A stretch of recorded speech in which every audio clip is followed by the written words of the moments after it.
நீங்க ஜக்காத் இல்லையே, உங்களுக்கு 1 கோடி ரூபாய் நிலம் வச்சிருக்கேன் ஜக்காத் இல்லையே, 1 கோடி ரூபாய் கார் வச்சிருக்கேன் ஜக்காத் இல்லையே, நகைக்கு தானே ஜக்காத்து, போகக்கூடிய வரக்கூடிய வஸ்துக்கு தானே ஜக்காத்து, கார் வாங்கி வாடகை விட்டீங்க அந்த கார் வாடகைக்கு தானே ஜக்காத்து கேட்குறான். இன்கம் டேக்ஸ் நம்ம பார்க்குறோம், எதுலேருந்து தான் அதை எடுத்தாங்க, எப்படி தான் அதை கொண்டு வந்தாங்க, வருமான வரின்னு சொல்லும்போது எதுக்கு வருமானம், அதே மாதிரி உங்களுக்கு வருமானத்துக்கு வரின்னு அல்லாஹ் தஆலா போட்டானே. அப்படி நீங்கள் போட்ட அந்த வஸ்துக்களை பணத்தை பார்த்து 27க்கு இல்லை நோம்பு மாதம்னு கிடையாது ஜக்காத்து கொடுக்கறதுக்கு.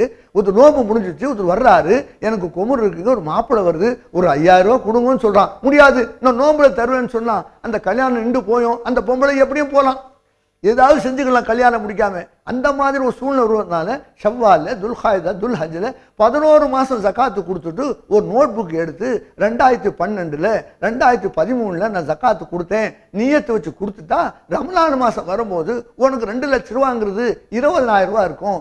ஏற்கனவே 1,80,000 கொடுத்துருப்பீங்க. கட்டாயமா யாருக்கு எப்போ கொடுக்கணுன்றபடி நீங்க கொடுத்துக்கிறதுனால நோம்பு மாசத்துல 20,000 ரூபாய் கொடுத்தா போதும். அதை விட்டுட்டு ஊரை கூட்டி மக்களை கூட்டி ஏழையை கூட்டி உலமா கூட்டி மிஸ்கினை கூப்பிட்டு கூட்டத்தில் வச்சு 24 கொடுத்து நெரிசல்ல மாட்டி கீழே உண்டு அடிபட்டு இப்படியா அல்லாஹ் கொடுக்க சொன்னா?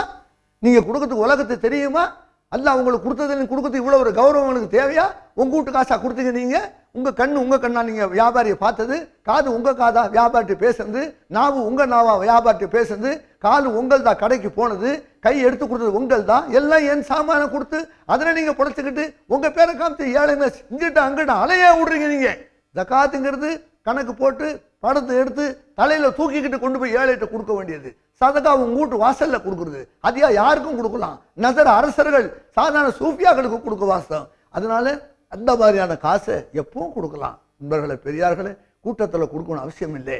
1க்கு 70 பங்கு ரமலான்ல அதே நன்மை அல்லாஹ் தர்றான். நீங்க ஷவ்வால ஒரு குமுறுக்காரி வெளியாயிட்டா போதும், அந்த குமுறு வெளியாக்கிட்டா அந்த பொம்பளை எவ்வளவு சந்தோஷப்படும். அந்த புள்ளையோட காசு தாங்க ஜக்காத்து காசுங்கிறது, ஏழை காசு தாங்க ஜக்காத்து, உங்களை சுத்தப்படுத்த காசுங்க, நம்ம காசு இல்லைங்க. ரொம்ப பேர் பணக்காரங்க ஏழையா போனதெல்லாம் என்னுடைய அனுபவத்தில் பார்க்குற பெரும் பெரும் கோடீஸ்வரர்கள்லாம் வியாபாரத்திலாம் எல்லாத்திலும் கீழே போனது காரணம் ஜக்காத்தை கணக்கு பார்க்க குத்து மதிப்பாக கொடுக்குறது. அது தப்பாச்சுங்களே. 14 மணி நேரம் சொச்சம் நோம்பு வைக்கணும்னு சொன்னா இவர் 5:45 நோம்பு தொந்தர முடியுமா? இல்லது ஏழைகளுக்கு சோறு உங்க முடியுமா? அந்த டைம்னு ஒன்று இருக்கு இல்லையா, ஹஜ்ஜுடைய காலம் ஒன்று இருக்கு இல்லைங்களா, மற்ற காலத்துக்கு ஹஜ்ஜு ஆயிடுமா? தொழுகோட நேரம் இருக்கு இல்லையா, மற்ற நேரத்தில் தொழுதா தொழுவ கூடியுமா? ஜக்காத்து 2,000 ரூபான்னு சொன்னானே, கணக்கு என்ன இருப்பு என்ன என்று பார்த்து இன்கம் டாக்ஸ் தானே கொடுக்குறோம். இல்லைன்னா உள்ள வந்து ரைட் பண்ணிடுறாங்களே, உங்களை அபராதம் போட வச்சிடறாங்களே. இது உலகத்தில் நடக்கிறது.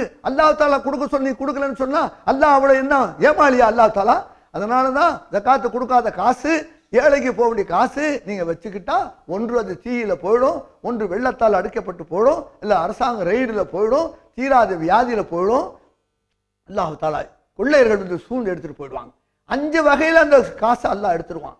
நடக்குது, உலகத்துல பார்த்துக்கிட்டு தான் இருக்கிறோம். அந்த ஏழை காசை நல்ல பால்ல ஒரு சொட்டு விஷம் சேர்க்கிற மாதிரி நல்ல பணத்துல ஜக்காத் சுத்தப்படுத்துங்கள், அதை கொடுங்க, கொடுத்து சந்தோஷப்படுங்க. அல்லாஹ் என்ன இப்படி வச்சியே, இப்படி வைக்கல, நீ கொடுக்குற கையை ஆக்கலையே, வாங்குற கையை ஆக்கலையே, அந்த சந்தோஷம் வரணும். அல்லாஹ் மேல சுக்கர் செய்யணும். வருஷம் வருஷம் ஜக்காத்து கொடுக்குற பாக்கி வைப்பான். என்னமோ பணக்காரன் கால் மேல காலை போட்டுக்கிட்டு ஏழை வாசல்ல கெஞ்ச போது போ வா வம்ம சாயில பலா தன்வர் அவனை விரட்டுற, உன்னை பணக்காரன் ஆக்கி உன்னை ஏழை ஆக்கி அவங்கள பணக்காரன் ஆக்கிறதுக்கு அல்லாஹ் வல்லமை இல்லை. ஈமான வச்சிருக்க இன்னல்லாஹ் அலா குல்லி ஷைஇன் கதீர். அதனால இந்த ரமலான் மாசத்துல நல்ல காரியம் செய்யுங்க, தான தர்மம் செய்யுங்க, இரக்கமா நடங்க, மக்கள் மீது பரிவு காட்டுங்க, எல்லா மக்கள் மீது பரிவு காட்டுங்க, எல்லா படைப்புகள் மீதும் பரிவு காட்டுங்க. நான் பயானம் முடிக்கிறேன். பனி இஸ்ரவேல் காலத்துல ஒரு பொம்பளை நரகத்துக்கு போவா. பெருமானார் என்ன பாவம் செஞ்சான்னாங்க, பூனையை கட்டி போட்டு அவ தீனு போடல, அதில் தொழுதுட்டு தாங்க இருக்கிற அந்த பொம்பளை, வேற வேடிக்கை பார்க்கல, தொழுதுகிட்டே இருக்கிற அந்த பூனை கத்திக்கிட்டே இருக்கு, செத்து போச்சு. பெருமானா சொன்னாங்க, அந்த பூனை கத்த கத்த அவ பார்க்காம இருந்தாலும் அந்த பொம்பளை நரகம் போவாள், தொழுகிற பொம்பளை நரகம் போவாள். பார்த்துங்க, அராய்த்தல்ல சூறால் அல்லாஹ் சொல்றான், நரகத்திலே பெரிய பயங்கரமான நரகம், எல்லா நரகமும் பயப்படும் நரகம், வயல் என்ற நரகத்துக்கு தொழுகையாளி போவாங்கன்னு குர்ஆன்ல சொல்றான் அல்லாஹ். என்னங்க இது, உழுகையாளுக்கு இந்த மாதிரி தண்டனை? அப்ப தொழுகாத ஆளு நரகத்திற்கே பயப்படக்கூடிய நரகங்கள், எல்லா நரகத்துக்கு பயப்படக்கூடிய வயல் என்ற நரகம். நரகம் பயப்படுதுன்னா என்ன அர்த்தம்? அந்த மாதிரி நரகத்தில் கொண்டு போடுவான் தொழுகையாளு. யார்? அசட்டையாக, ஏனோ தானமாக, நயவஞ்சகமாக, பிரியம் இல்லாம, நேசம் இல்லாம கொட்டாய் விட்டுக்கிட்டு என்னடா எப்படா முடியும், இப்படி தொழுகையாளை பற்றி அல்லாஹ் சொல்லி காட்டுறான். அப்போ நாமும் அடுத்த ஹதீஸ் வருது, ஒரு ஃபாயிஷா கெட்ட நடத்த உள்ள பெண், விபச்சாரம் செய்து பிழைக்கக்கூடிய பெண், ஒரு கணத்துல நிற்கும் போது ஒரு நாய் வந்து தாக்கத்துக்கு நாவு போட்டு தொங்கிடுச்சு. எங்கே குளத்துல குட்டையில தண்ணி இல்லை. அந்த பெண்மணி தாவணியை கலந்து கிணத்துல விட்டு தண்ணியை எடுத்து அந்த நாய்க்கு புளிந்தாள். பெருமானார் சொன்னாங்க, அந்த பாயிஷா கெட்ட நடத்தவுள்ள பெண் அந்த நாவு தவிச்சு கொண்டிருந்தே அதுக்கு நாய் தன் தாவானியை நினைச்சு கொடுத்தாளே, அதுக்காக அவள் சொர்க்கம் போவாள். அப்போ பூனைக்கும் நாய்க்கும் இஸ்லாம் என்ன சொல்றது பாருங்க. அப்ப மனித பிறவி என்ன? மனிதனுக்கு தீங்கு செய்யலாமா? மனிதனுக்கு தொல்லை கொடுக்கலாமா? மனிதனுக்கு மத்தியில ஏதாவது கஷ்டம் கொடுக்கலாமா? இந்த பூனைக்கு சாப்பாடு கொடுக்காம தொழுத பெண்மண் நரகம் போனாள். இந்த விபச்சாரியா இருந்தவள் இந்த நாய்க்கு தண்ணி கொடுத்து சொர்க்கம் போறாள் என்று சொன்னால் இஸ்லாமை நீங்கள் மதியுங்கள். உலகத்துல இஸ்லாமுடைய சிறப்பை பாருங்கள். உண்மையான இஸ்லாம் என்ன, உண்மையான ஈமான் என்று பார்க்கணும். இஸ்லாம் என்று சொன்னா இஸ்லாமுடைய தத்துவம்.